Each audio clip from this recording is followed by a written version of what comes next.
She told me we shouldn't talk alone. But in her eyes I saw everything she couldn't say, and that's when I whispered, then don't just talk. I still remember the first time I noticed her, my cousin's teacher. It wasn't in some dramatic moment, not the kind of scene that feels pulled out of a novel. It was ordinary.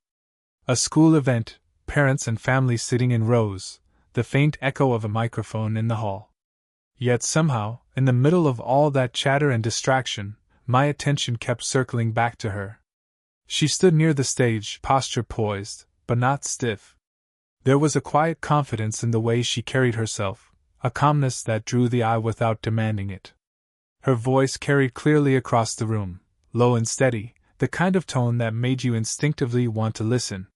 It wasn't just what she said, it was how she said it.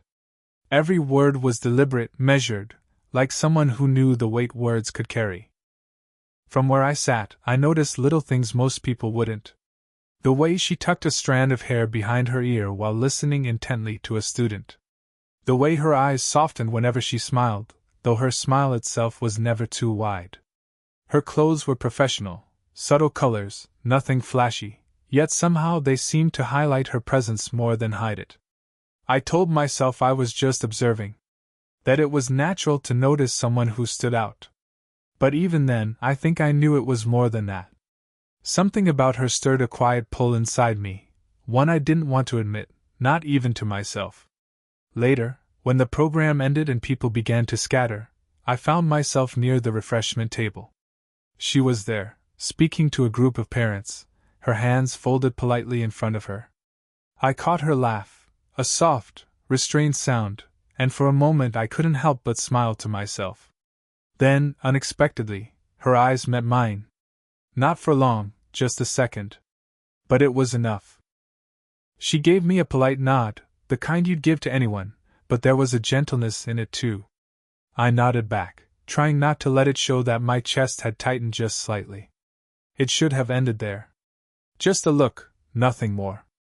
But as the evening went on, I kept catching myself searching for her in the crowd. Watching how she spoke with others, how she moved with ease, even how she carried small silences between words. She didn't need to demand attention. She already had mine, though she didn't know it. When the event wrapped up and people began to leave, my cousin tugged my sleeve, asking if we could head out. As we walked toward the exit, I looked back one last time. She was standing by the door, thanking families, her smile polite but touched with a faint weariness, like someone who gave too much of herself during the day and saved little for herself at night. That detail stayed with me more than anything else, the quiet tiredness in her eyes, hidden beneath her calm exterior. I didn't say a word about her to anyone. But on the way home, her voice still lingered in my head, low and steady, like a song I hadn't expected to hear but couldn't forget. And I knew, even then, that this wouldn't be the last time I thought of her. It was a week later when I saw her again, though not in the place I expected. I had stopped by a small bookstore tucked between a coffee shop and a florist. It was the kind of place that smelled faintly of paper and dust, with quiet music playing from an old speaker in the corner. I often went there to clear my head, to wander the shelves and lose track of time. And then, almost as if the day had been waiting to surprise me, I noticed her. She was standing by the literature section, a book already in her hands. Her hair was loose this time, not tied back the way it had been at the school event. She looked softer somehow, less like the polished teacher I remembered and more like a woman caught in her own quiet world. Her brows were slightly furrowed as she read the back cover, and there was the faintest curve at the corner of her lips, something thoughtful, almost private. I hesitated for a moment. Part of me wondered if I should even say hello. After all, outside the school context, what reason did I have? Yet something in me didn't want to just walk past. So I stepped closer, clearing my throat lightly. "Didn't expect to see you here," I said, keeping my tone casual. Her head lifted, and for a second I saw surprise flicker in her eyes. Then, recognition softened her expression. "Oh, you're..." She paused, almost as if reminding herself where she knew me from. "Your cousin's older brother, right?" I nodded. "That's me. And you're not in front of a classroom, which feels unusual." That drew a small laugh from her, light and unguarded. She shook her head. Teachers do leave the building sometimes. Shocking, I know. We both smiled, and suddenly the conversation no longer felt forced.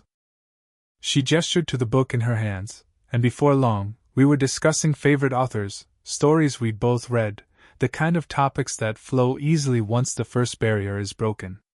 As she spoke, I found myself studying the way she moved, how her hands brushed lightly over the spines of books as if she were greeting old friends, how her eyes lit with quiet passion when she described a story that had stayed with her.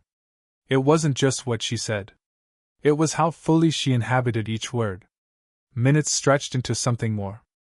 I realized we'd been talking longer than either of us expected.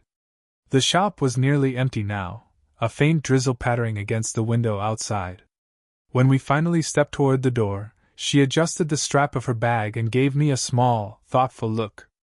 Well, this was nice. Unexpected, but nice. Her words were simple, but her tone lingered, softer than necessary. I wanted to say something more, something that admitted how much I had enjoyed our accidental meeting. But instead, I only smiled and said, "Maybe it should happen again." Her gaze flickered for a second, hesitation, then something else I couldn't quite name. She didn't promise anything. She only gave the faintest smile, nodded, and stepped into the gray afternoon, her umbrella opening with a soft snap.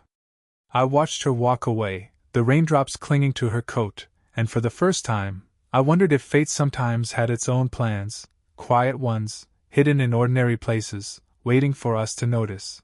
Our second meeting should have been the end of it, just a coincidence in a bookstore, a pleasant conversation we would both remember but quietly set aside. At least, that's what I told myself. But life had other ideas. A few days later, my cousin asked me to pick up some assignments from school. I didn't think much of it at the time. I walked through the nearly empty halls, the smell of chalk faint in the air, the late afternoon sun casting long stripes of light across the floor. When I knocked on the classroom door, it was her voice that called out, "Come in." There she was again. My cousin's teacher. My unexpected connection. She sat at her desk, papers neatly stacked, glasses perched lightly on her nose as she marked something with a red pen. She looked up, surprise crossing her face for only a second before she gave a polite smile. "I didn't expect you," she said softly. "My cousin asked me to grab some things," I replied, holding up the empty folder in my hand like proof. She nodded, setting her pen aside. But there was a quiet shift in her expression, something more serious than before. After handing me the folder of assignments, she hesitated, then spoke with a low voice. "Listen," she began, her tone careful. "I think we need to be mindful." "Mindful?" I repeated.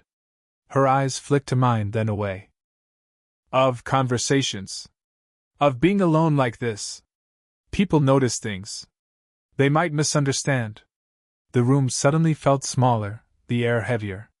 I could sense the boundaries she was trying to draw, but at the same time, I heard the unspoken truth beneath her words. She wasn't telling me this because she didn't feel something, she was telling me this because she did. "I understand," I said quietly. "But if you're worried about what people might think, then don't just talk with me." Her head tilted slightly, her brows knitting. "What do you mean?" "Talk is what people notice," I said. "But what matters is what we don't say out loud." For a moment, she just stared at me. The silence stretched, filled with something neither of us wanted to name. She fiddled absently with the pen in her hand, tapping it against the desk once, twice. Her lips parted as if to answer, but no words came. The tension was delicate, fragile. I could see her struggling, the professional in her telling her to keep distance, the woman in her wanting something else. She drew a slow breath, then let it out, shaking her head lightly. "You shouldn't say things like that," she murmured, almost to herself. "Why not?" I asked. Her eyes finally met mine, and in that glance, I saw everything she was holding back. Longing, fear, the weight of responsibility. And yet, there was no denial. She didn't tell me to leave. She didn't tell me I was wrong. She only looked away, setting the pen down with careful precision, as though keeping her hands busy would keep her heart steady. I left with the folder in my hands, but with far more on my mind. Her words had drawn a line, but her silence had given me something else, proof that the line wasn't as solid as she wanted it to be. That night, as I lay awake, I replayed every second of her expression. Every hesitation. Every pause. And I knew this was no longer something I could ignore. It happened on a quiet afternoon, the kind where the world feels slowed down, softer. My cousin had stayed late for practice, and I found myself waiting near the library. She appeared at the end of the corridor, balancing a stack of books and folders in her arms, her pace careful but a little unsteady.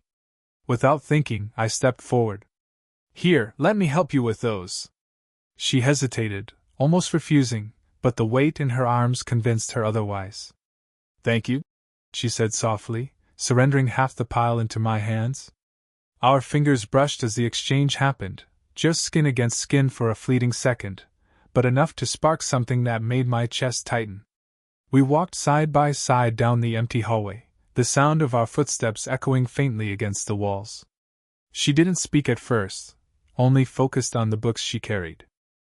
I caught the subtle fragrance of her perfume, something light, floral, almost hidden unless you were close enough to notice. In the staff room, we set the books down on a table. A few slipped from the stack, scattering across the surface. I reached for them at the same time she did. Our hands collided, and this time neither of us pulled away quickly. My palm grazed the back of her hand, warm and delicate, and for a moment the room seemed to still. Her breath caught, barely audible, but enough for me to notice. I lifted my eyes to hers, and the look she gave me was unguarded, fragile in a way I hadn't seen before. It was the look of someone standing at the edge of a choice they weren't ready to make.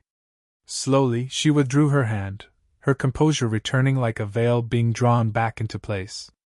She gathered the books neatly, her movements precise, controlled. "You shouldn't always step in," she said, though her voice lacked firmness. "I wasn't trying to," I answered. "It just felt natural." She glanced at me then, the faintest curve of a smile tugging at her lips before she pressed it away.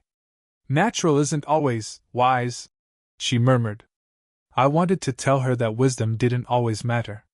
That some things were worth the risk, even if they were unspoken. But instead, I just leaned against the table, watching the way her fingers smoothed a straight page, the way her shoulders rose and fell with a quiet sigh. The silence between us wasn't uncomfortable. If anything, it hummed with something alive, something both of us felt but neither dared to touch. Finally, she cleared her throat, stepping back as if to create space where there had been none. "I should get back to work," she said, her tone polite, measured. I nodded, though my chest ached with the weight of everything left unsaid. "Of course." As I left the room, I glanced back. She was standing at the table, her hand resting lightly on the books, her eyes lowered. But I noticed it, the faintest trace of a smile still lingering, as if part of her didn't regret the closeness at all. It wasn't a declaration. It wasn't even a promise. But it was something. A quiet crack in the wall she had built between us. And that was enough to keep me waiting for the next moment fate allowed us to stand too close again. It was an evening that carried the weight of quiet. The hallways were empty, my cousin still busy with rehearsal, and I found myself drifting toward the staff lounge where a light was still on. Through the glass panel, I saw her sitting alone at a table, papers spread before her, though her pen had stopped moving.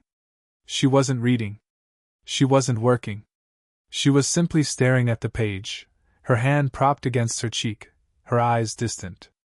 I hesitated at the door. Something in her posture told me she wasn't the teacher right now. She was simply a woman caught in her own thoughts.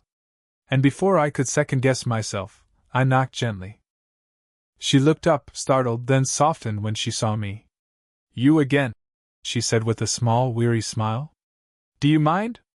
I asked, motioning toward the empty chair across from her.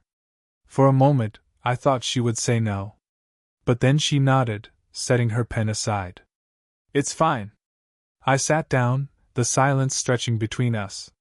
She folded her arms lightly, her shoulders carrying a weight she didn't speak of.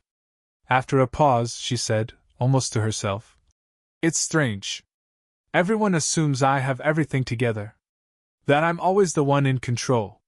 Her voice was softer than I'd ever heard it, stripped of the calm authority she carried in public.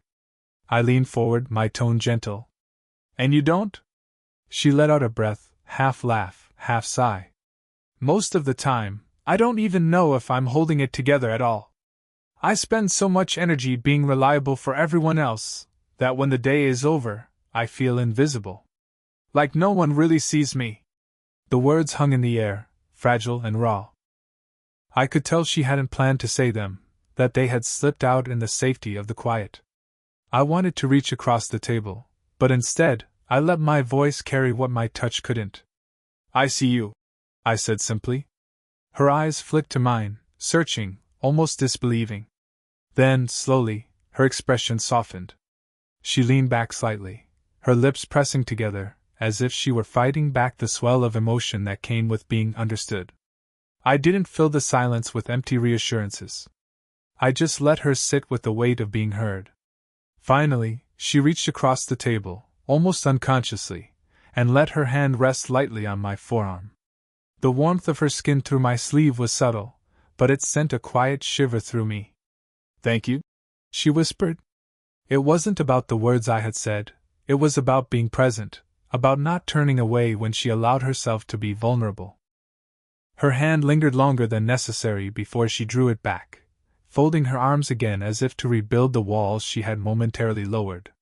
But I didn't need more. That single touch, that single confession, had changed everything. When I left her that evening, her voice stayed with me. Not the teacher's voice, steady and composed, but the woman's voice, tired, yearning, quietly fragile. And I realized that every time I saw her, I wanted more than conversation. I wanted to be the one who reminded her she wasn't invisible. The evening was cool, the kind of night where the air carried a crispness that hinted at the changing season. My cousin had gone home early with friends, but I lingered outside the school, half waiting, half pretending I wasn't. And then, as if the quiet itself had called her forward, I saw her step through the doorway.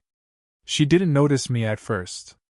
She paused under the glow of the streetlight, adjusting her scarf, her shoulders slightly hunched against the chill.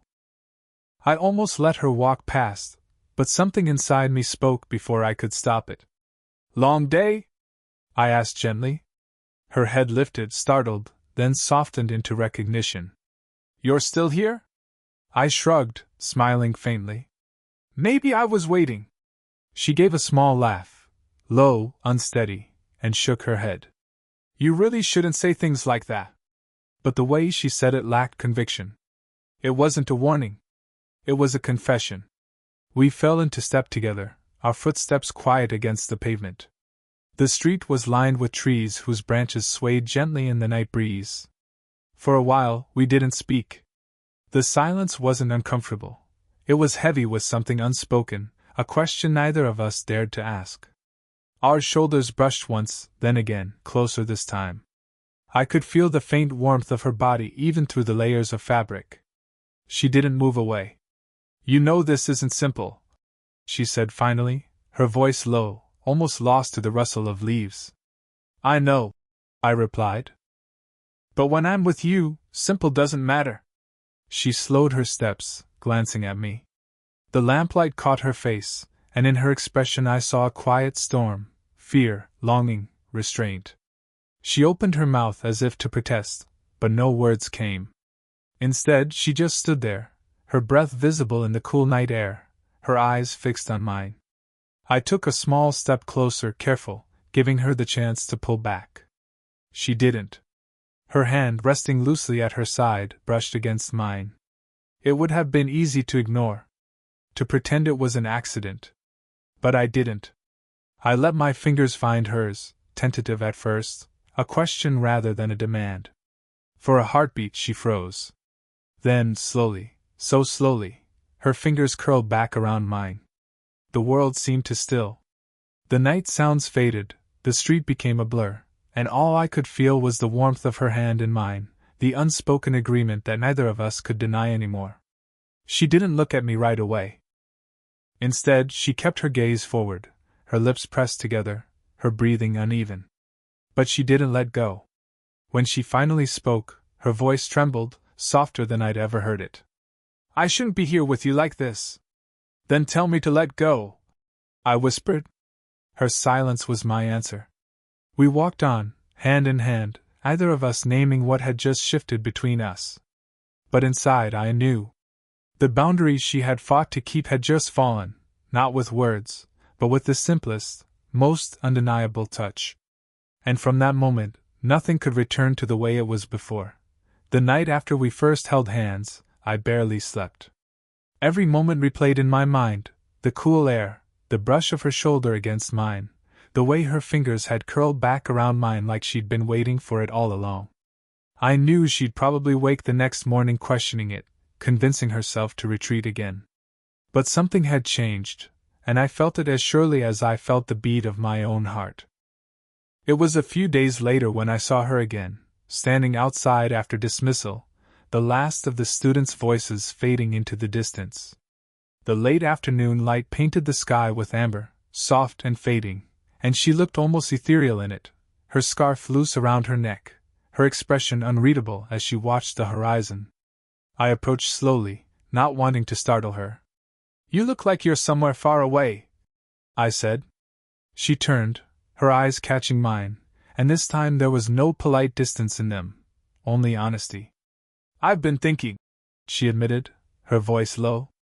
I waited, giving her the space to say what she needed. She looked down at her hands, then back at me. "I tried to fight this. I told myself it was wrong, that it couldn't go anywhere. But," she hesitated, drawing a breath that trembled just slightly, "you make me feel seen. And I can't remember the last time I let anyone close enough to do that." Her words sank deep, pulling at something inside me I hadn't realized was waiting for them. I stepped closer, careful, as though one wrong move might shatter the fragile openness between us. "Then don't fight it," I whispered. "Don't hide what we both already know is there." Her eyes searched mine, full of uncertainty but also hope. Then, slowly, she let herself close the space between us. Her arms lifted, hesitant at first, then certain as they wrapped lightly around my waist. I held her carefully, my chin resting against the crown of her head. In that embrace, the world felt impossibly still. Her cheek pressed against my chest, and I could feel the steadiness of her heartbeat against mine, slow, grounding, real.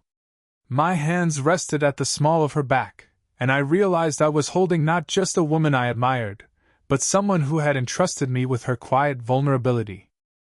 We stayed like that longer than I expected, either of us speaking, just letting silence do what words couldn't. Finally, she drew back, only enough to look at me. Her eyes were softer than I had ever seen them, full of a warmth that erased every boundary she had tried to keep. "Whatever this is," she murmured, "I don't want to run from it anymore." I smiled, brushing a stray strand of hair from her face, my thumb lingering at her temple. "Then we don't run. We walk forward together." The sun dipped lower, casting golden light across the quiet street. We walked side by side, her hands slipping into mine with no hesitation this time.